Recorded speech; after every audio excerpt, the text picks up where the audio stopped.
하나님의 말씀은 사도행전 19장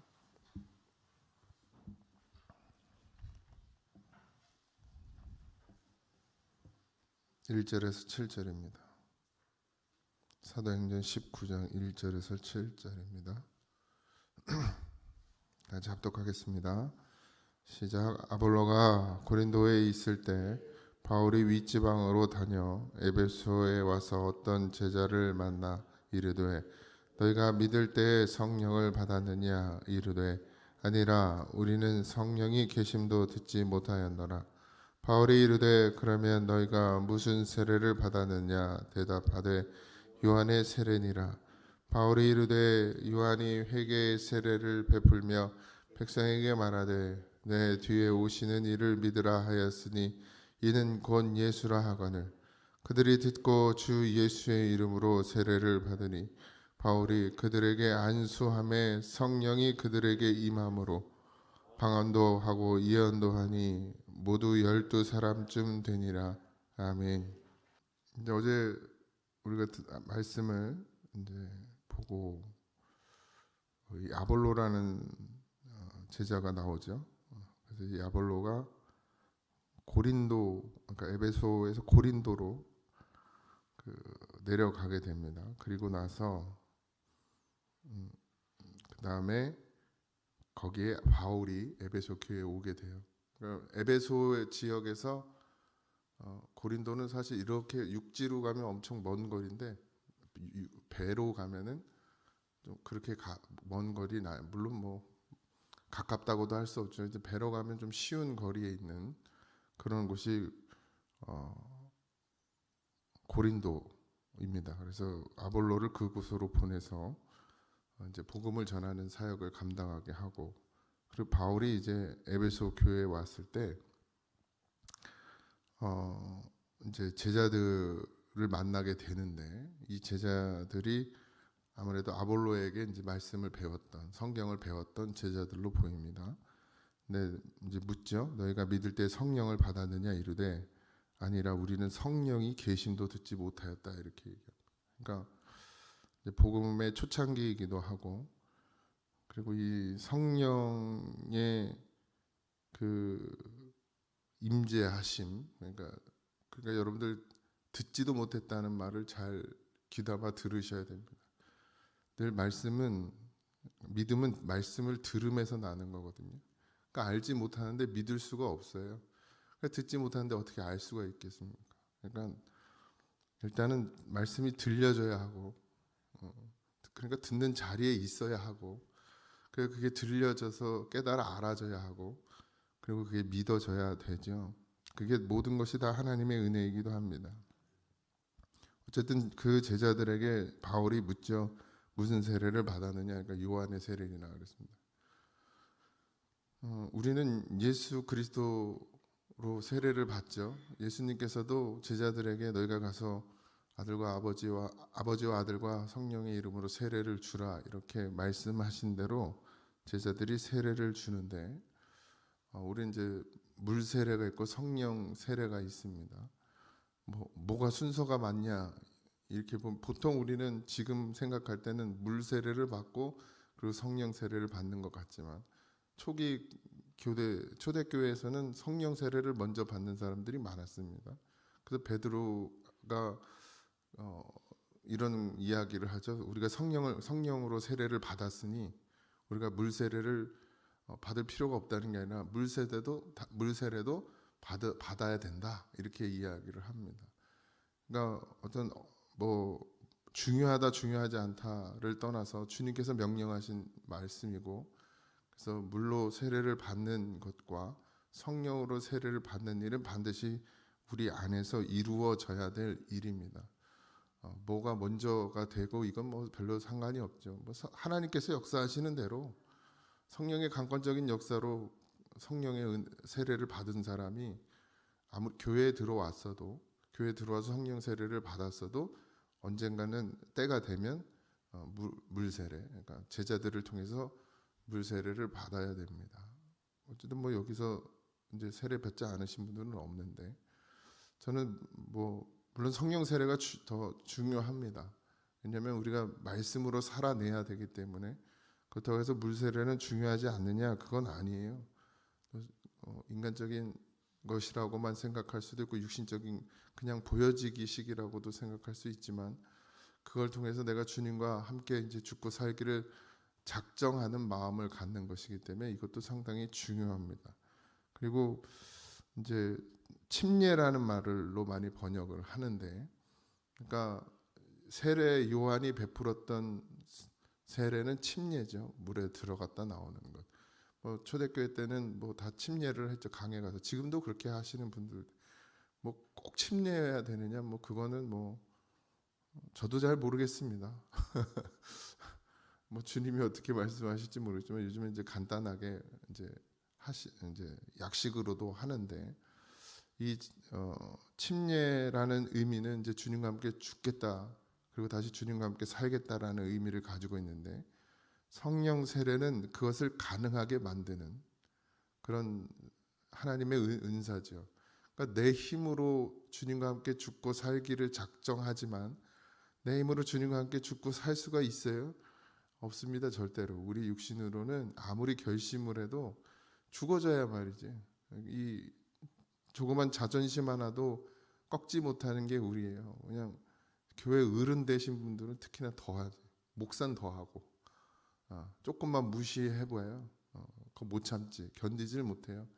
내가 여기서 이 교회에서 내가 몇 년을 신앙생활하는데 감히 니까지 깨. 이런 마음을 말로 안 해도 이런 마음을 갖는단 말이에요. 그러니 뭘 죽긴 어떻게 죽어요? 누가 무시를 하든 아무리 어린 아이가 와서 무시를 해도 그걸 받을 수 있는 심령이 돼야 되는데, 조금만 자기를 건드리면 그냥 열불이 나가지고 여기 속에 더러운 것들이 다 쏟아져 나오는 그런 모습들이 우리 안에 여전히 있죠. 그러니 이게 물 세례로만 가능하냐 말이죠. 안 되는 거죠. 그래서 반드시 성령이 있어요, 우리 안에. 그래서 참고 견디게 하고 인내하게 하고, 나 같은 죄인 살리신, 말은 나 같은 죄인을 살리셨는데 죄인이 안 돼가지고 한마디만 들으면 기분 나빠가지고 그냥 참지도 못하고 집에 가서 씩씩거리고 두고 보자 이러는 마음을 가지니 그 안에 무슨 성령이 역사하는 겁니까? 그게 마귀가 역사하는 거지. 그러면서도 자기는 하나님의 자녀라는 거예요. 저도 마찬가지예요. 어떻게 이렇게 잘하냐면 제가 그러니까. 남들 보고 얘기하는 게 아니에요. 인생이 다 그래요. 그러니까 정말 너희가 세례를 받았느냐라고 물었을 때 우리는 그 성령 세례는 알지도 못한다고 했고, 바울이 이르되 요한이 회개의 세례를 베풀다 그랬어요. 그러니까 요한이 베푼 건 단순히 물 세례가 아니라 회개하라, 천국이 가까웠느니라 라고 이야기하면서, 회개하는 자는 어떻게 해야 되느냐? 주님과 함께 죽고 주님과 함께 사는 것이 회개다.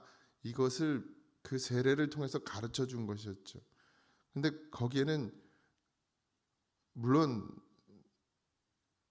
뜻은 있지만 거기에선 역사가 일어나질 않는 것이죠. 진짜 주님과 함께 죽고 사는 역사가 일어나려면 무엇을 받아야 되느냐? 예수를 믿어야 되는데, 예수를 믿음으로 통해서 성령의 세례를 받게 된다라는 것을 이제 바울이 그들에게 이야기합니다. 그러면서 이를 믿으라 하였으니 이는 곧 예수라. 그러니까 요한이 말했죠. 세례를 베푸면서도 나 뒤에 오시는 분이 계신데 그를 믿으라.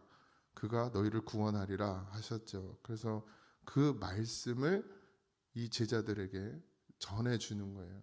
이미 성경을 많이 배웠고 많이 가르침을 받았지만 아직도 성령 세례에 대해서 알지 못하고 성령에 대해서는 듣지를 못했던 그들이 성령이라는 것, 예수 그리스도께서 죽으심으로 말미암아 부활하시고 구원하셨다라는 거, 그리고 다시 성령을 우리에게 보내주셨다라는 것을, 물론 여기에 다 적혀 있지는 않지만 그걸 바울이 가르쳐 주었을 때 그들이 그것을 듣고 예수의 이름으로 세례를 받았다 했어요. 그리고 예수의 이름으로 세례를 받은 거예요. 그러니까 세례 요한이 베풀었던 세례는 예수의 이름으로 세례를 준 게 아니었죠. 예수님이 오시기 전부터 세례를 받았으니까 회개의 세례라는 거야. 물에 들어갔다 나오면서 이제는 회개하는 심령이 되어야 된다. 회개라는 것 자체도 그 당시에는 지금이야 우리가 쉽게 여길 수 있지만 그 당시에는 획기적인 일인 거예요. 뭘로 구원받았어요? 그땐 다 율법으로 구원받는 줄 알았단 말이에요. 근데 율법으로 구원받는 게 아니라 회개해야 된다고.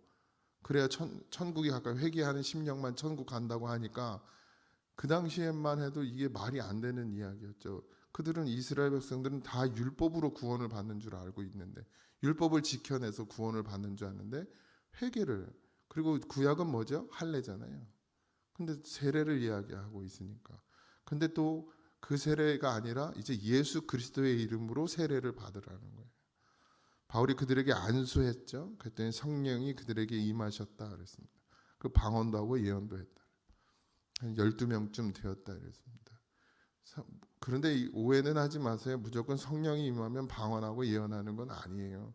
그 당시에는 그런 역사가 필요했고 그런 사람들이 필요했습니다. 그런 제자들이 강력한, 그 정도가 아니면, 그런 강력한 성령의 역사가 아니면 복음을 전할 수조차 없는 그런 시대였단 말이죠. 예수 말만 했다간 잡혀가서 두들겨 맞고 죽임을 당하기도 하고 뭐 그런 지경, 그런 시대였기 때문에 지금 여러분들 우리 나가서 복음 전하면, 아니 경찰서 갈까봐 복음도 못 전하는데, 나가서 복음 전하는데 죽인다고 그래봐요. 여기 한 명이나 나갈 사람, 나도 못 나가.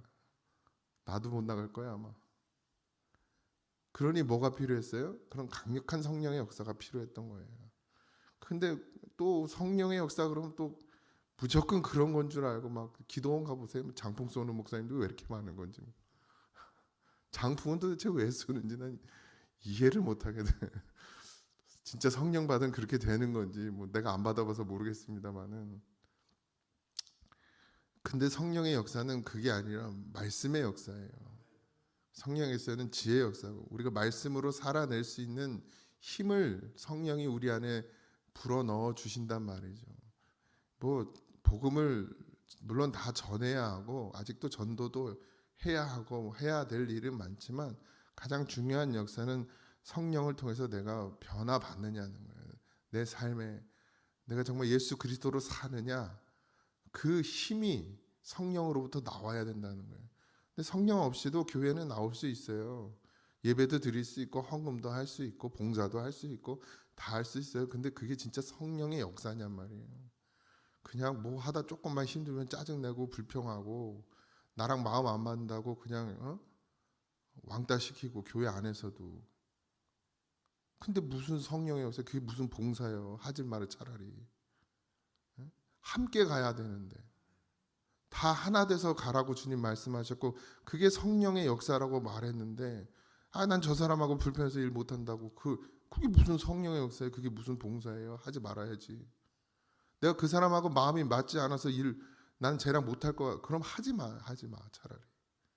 그건 성령이 하시는 일이 아니에요. 누구랑도 이 고잔, 다른 교회는 뭐 둘째치고 이 고잔 안에 있으면, 이 고잔 제일교회 한 공동체가 한 지체면 함께 가야 돼요. 지체 되냔 말이에요. 그게 지금 성령의 역사가 일어나고 있어요. 우리 교회 안에서 아직도 여전히 자기밖에 모르고, 아직도 여전히 내 자존심, 내가 가지고 있는 그 신앙의 그 오래됨, 그 고질병, 다 오래됐죠. 이게 다 오래됐어. 그거 못 고치고서 내가 잘났다고, 저 얼마 믿지도 않은 것이 뭐라냐고, 그런 생각을 가지고 있는데 무슨 그게 성령 받은 사람입니까?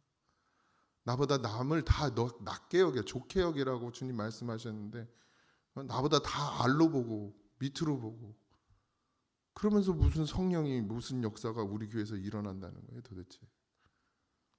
성령의 역사는 죽는 거예요. 주님과 함께 죽는 거예요. 그게 제일 큰 성령의 역사입니다.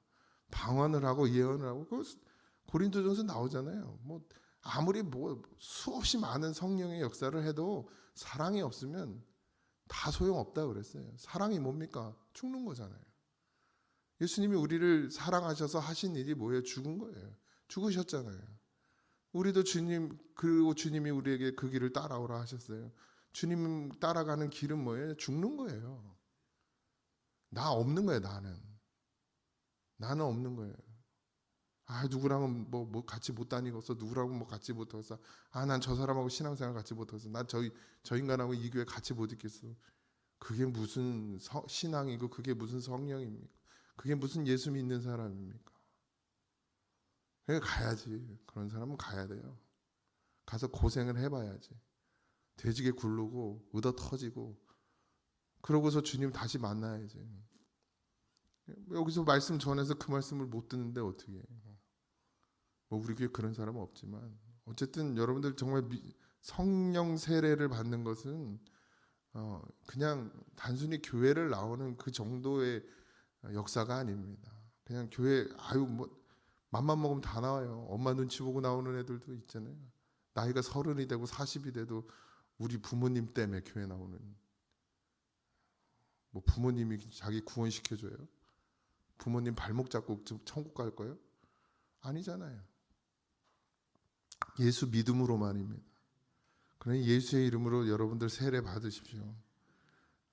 물론 바울은 정말 위대한 하나님의 종이었고 능력이 많은 종이라 안수했더니 다 성령을 받았는데 저는 그런 종이 못 돼서 죄송합니다. 내가 안수하면 다 그냥 성령이 그냥 강하게 임했으면 얼마나 좋겠어? 말씀밖에 전할 줄 몰라요.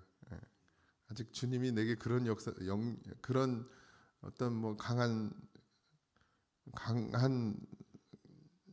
힘은 주시지 않았나 봐요. 어쨌든 뭐 그렇게 안 쓰시려고 그러는 건지 감사하기도 합니다. 내가 안수했는데 다 성령 받아봐. 얼마나 교만해지겠어요. 내가 아직 멀었어요. 그릇이 요만해가지고 안 돼요. 나. 바울은 그렇게 해도 자기를 드러내지 않을 만큼 그렇게 하나님께 완전히 매인 사람이었고 주님과 함께 죽기를 작정한 사람이었기 때문에 아마 하나님께서 그렇게 쓰셨나 모르겠지만 뭐 저는 그런 은사나 그런 역사는 없어요. 있기를 바라지도 않고 그저 그냥 주님 말씀, 이 생명의 말씀, 예수 그리스도로 구원받는다는 이 말씀 전하고 가길 원해요. 평생을 그렇게만이라도 전할 수 있으면 좋겠습니다. 그러니까 나 없이, 나 드러내지 않고 어쨌든 여러분들 예수 믿음으로만 사는 것이에요. 성령의 역사는 사랑의 역사입니다. 성령의 역사는 내가 죽는 것이 성령의 역사예요. 다른 것 쫓아다니지 마시고 엉뚱한 거 바라지 마시고 내 연륜을 자랑치도 마시고 내가 여전히 아직도 하나 되지 못하는 마음이거든. 회개하십시오. 주님과 함께 죽으십시오. 분명히 말씀해 주셨어요. 하나 되라고. 공동체 예수 그리스도의 이름으로 하나 되게 하심을 입었다 그랬어요. 그게 성령의 역사라고 했어요. 근데 우리 교회가 하나가 되지 않으면 아직도 우리는 성령으로 하나 되어 있지 못한 겁니다. 근데 뭐 성령 받았다고 말하면 무슨 의미가 있어요? 난 성령이 있다고 말하지 마세요. 말로 난 믿질 않습니다. 행함으로 보이세요. 열매로. 사랑하지 못할 사람 사랑하고 이해하지 못할 사람 이해하고 품을 수 없는 사람 품고 함께 같이 갈 수 없는 사람 함께 같이 가는 것 그게 성령의 역사입니다. 우리 교회 안에서 반드시 그런 역사들이 일어나야 될 줄 믿고 그런 믿음이 되어져야 합니다. 죽는 날까지 그렇게 사세요. 나는 없어지고 예수만이 나타나는 그런 삶이 되어지는 그런 성령의 역사가 우리 안에서 반드시 이루어져야 될 줄 믿습니다. 방언 안 해도 좋고 예언 안 해도 좋고 뭐 신유의 은사가 없어도 좋고 뭐 예수 믿고 복 안 받아도 부자 안 돼도 괜찮고 병이 안 나도 괜찮아요. 근데 사랑이 없으면 아무 유익이 없습니다. 그러니 예수 안에서 반드시 사랑의 열매를 맺는 우리가 되기를 소망합니다. 기도하겠습니다. 하나님, 말로 하는 믿음은 이제 버리게 하시고 모양만 있는 믿음도 버리게 하시고 율법의 행위로 하는 믿음도 버리게 하시고 오직 예수로만 살게 하여 주옵소서. 성령이 우리 안에 있다 말하면서 성령의 열매가 보이지 않고 성령의 열매가 나타나지 않으니 어찌 성령을 말할 수 있습니까? 주여, 우리를 불쌍히 여기시고 긍휼히 여겨 주시옵소서. 정말 아버지, 함께 할 수 없는 자를 품을 수 있고 함께 할 수 없는 자를 이해할 수 있고 사랑할 수 없는 자를 사랑할 수 있는 그런 성령이 우리 안에서 역사하여지기를 원합니다. 주여 도우시고 오늘 하루도 살아가야 합니다. 힘들고 어려운 그런 모든 일들 가운데서도 지켜주시고 아무리 힘들고 어려워도 주님을 찬송하며 사는 인생이 되게 하여 주옵소서. 각자의 삶의 터전에서 해야 될 일들이 있습니다. 아버지 하나님, 주님이 내게 주신 일이니 감사히 여기게 하여 주시옵시고 소중히 여기게 하여 주시옵시고 하나라도 소홀히 여김이 없게 하여 주시옵시고 지키시고 보호하시고 인도하여 주셔서 모든 것이 주 안에서 아버지 하나님 선을 이룰 수 있는 그런 하루가 되게 하여 주옵소서. 모든 것을 감사하며 예수님의 이름으로 간절히 기도하옵나이다. 아멘. 하늘에 계신 우리 아버지여, 이름이 거룩히 여김을 받으시오며 나라의 임하옵시며 뜻이 안에서 이루어진 것 같이 땅에서도 이루어지이다. 오늘 우리에게 일용할 양식을 주옵시고 우리가 우리에게 죄인자를 사하여 준 것 같이 우리 죄를 사하여 주옵시고 우리를 시험에 들게 하지 마옵시고 다만 악에서 구하옵소서. 되게 나라와 권세와 영광이 아버지께 영원히 있사옵나이다.